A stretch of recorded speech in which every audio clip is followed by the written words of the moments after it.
Now this is respiratory failure. चार तरह का होता है, टाइप 1, 2, 3 एंड 4। सबसे पहले देखते हैं टाइप 4।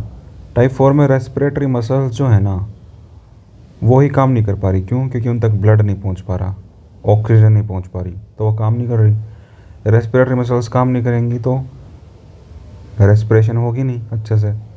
रेस्पिरेशन नहीं होगी तो ऑब्वियसली रेस्पिरेटरी फेलियर है। अब रेस्पिरेटरी मसल्स तक ये ऑक्सीजन या ब्लड पहुंच क्यों नहीं पा रहा? क्योंकि हार्ट पंप नहीं कर रहा, कार्डियोजेनिक शॉक है। ठीक है, तो shock can be the reason why the respiratory muscles are under perfused which causes respiratory failure. So cardiogenic shock में क्या होता है? पल्मोनरी एडिमा हो जाता है and decrease supply to respiratory muscles causing hypoxia. Manage कैसे करेंगे?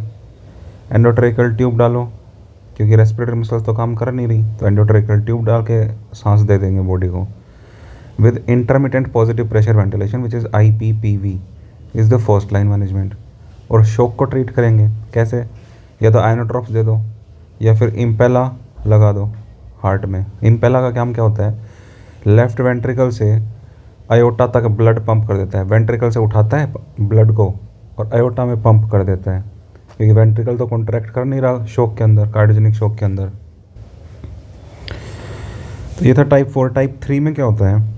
पेरी ऑपरेटिव पेशेंट है, कोई ऑपरेशन हुआ है जस्ट, उसमें पेरी ऑपरेटिव एटेलेक्टेसिस हो गया, यानी कि लंग्स कोलैप्स पड़े हैं। क्यों? क्योंकि वो एनेस्थीसिया में था उस टाइम पे, तो सांस ले नहीं रहा था और रेजिडुअल कैपेसिटी भी नहीं थी, जिसके कारण लंग्स इन्फ्लेटेड रहते। तो ऑपरेशन के दौरान उसके लंग्स कोलैप्स हो गए।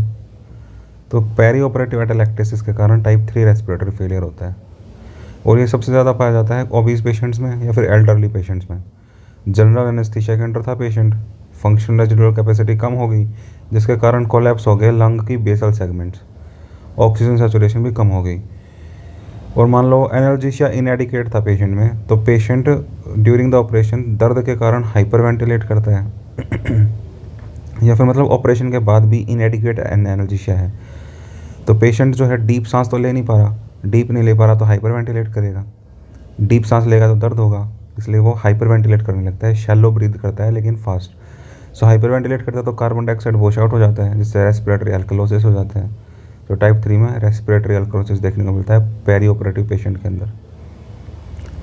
ठीक है, मैनेज कैसे करेंगे? कार्बन डाइऑक्साइड वॉश आउट हो रहा तो सप्लीमेंटल ऑक्सीजन देते हैं। ठीक है, एटेलेक्टेसिस सप्लीमेंटल ऑक्सीजन देंगे। चेस्ट की फिजियोथेरेपी करेंगे जिससे कोलैप्स्ड लंग खुल जाए।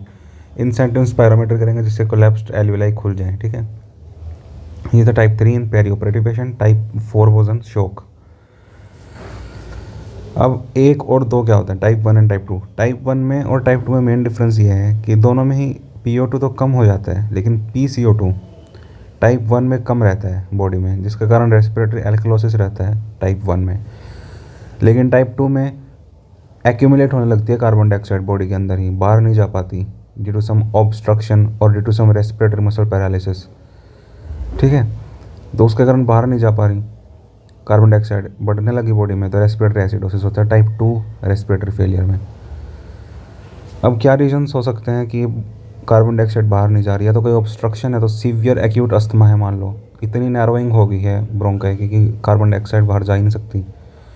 या फिर डायफ्राम पैरालिसिस हो गया है, जैसे कि गिलेन-बारे सिंड्रोम में, जैसे कि ट्रांसवर्स माइलाइटिस में, एमायोट्रोपिक लेटरल स्क्लेरोसिस में, पोलियो में, बोटुलिनम में, सर्वाइकल कॉर्ड इंजरी में C3 C5 लेवल पे,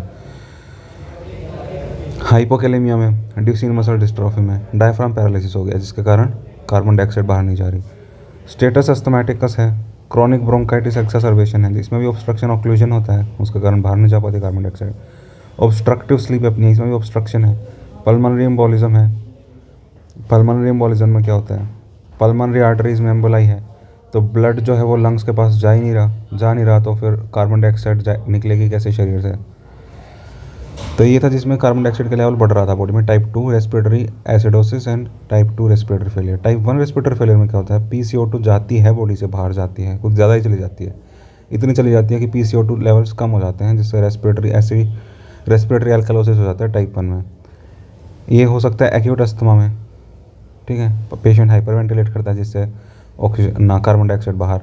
ARDS में एक्यूट रेस्पिरेटरी डिस्ट्रेस हो रहा है, पेशेंट को हाइपरवेंटिलेट करता है, PCO2 ज़्यादा ही बाहर चली गई। कंजेस्टिव हार्ट फेलियर में पेशेंट हाइपरवेंटिलेट कर रहा है, ज़्यादा PCO2 बाहर चली गई।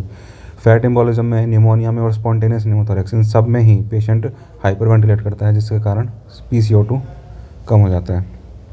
ये है समरी। टाइप 1 में ARDS एक्यूट रेस्पिरेटरी डिस्ट्रेस या congestive heart failure, hyperventilation. Treatment क्या करेंगे? लो वॉल्यूम वेंटिलेशन देंगे, पेशेंट को प्रोन पोजीशन में लेटाएंगे और न्यूरोमस्कुलर ब्लॉकेज कर देंगे। ठीक है। टाइप 2 में स्टेटस अस्थमेटिकस है, एक्यूट एक्सर्बेशन है COPD की, तो टाइट फिटिंग फेस मास्क लगाएंगे, नॉन इन्वेजिव वेंटिलेशन करवाएंगे या फिर इंटरमिटेंट पॉजिटिव प्रेशर वेंटिलेशन अगर डायफ्रामेटिक पैरालिसिस है तो। टाइप 3 में क्योंकि पेरी ऑपरेटिव एटेलेक्टिस के कारण हो रहा है तो चेस्ट फिजियोथेरेपी, इंसेंटिव स्पायरोमेट्री और ऑक्सीजन सप्लीमेंटेशन करेंगे। और टाइप 4 में क्योंकि परफ्यूजन का है रेस्पिरेटर मसल्स का, शॉक है तो शॉक को ट्रीट करेंगे और एंडोट्रेकल ट्यूब डालेंगे। ठीक है। This is all about respiratory failure.